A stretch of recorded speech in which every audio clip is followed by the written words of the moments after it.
In this video, we'll show you how to design an angle screw channel patient-specific abutment in exocad. Create an order on the project page selecting the options for anatomic crown, custom abutment, and the materials for both.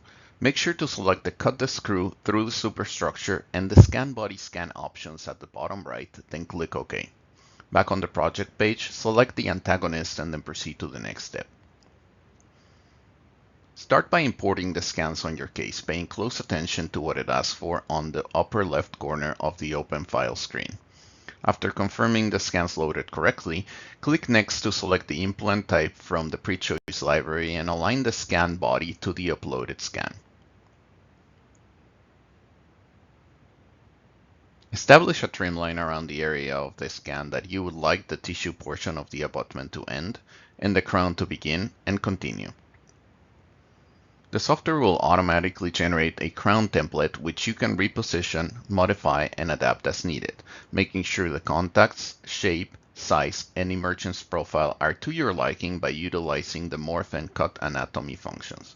During the next step, the custom abutment base will appear for you. Adjust the margin and crown portions to ensure there are no retentive areas and that the abutment has the right shape, thickness, and vertical height.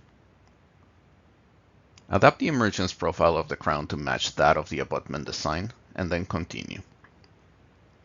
Modify the crown portion of the abutment to match your desired height, thickness, inclination, and anatomy. Then proceed to ensure there are no retentive areas and that no portion of the abutment sticks through the crown.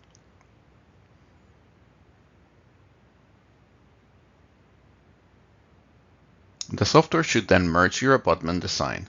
If you click on Expert Mode in this section and then select Detect Implant Analog Position, you will be able to rotate the tie blank until the window is in the general area where you wish to place it.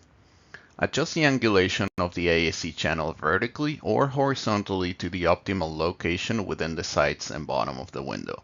You can extend beyond the top portion to accommodate the full angulation range from 0 to 30 off axis. Once satisfied, the design can now be finalized. Click Next to export the design and send both for milling.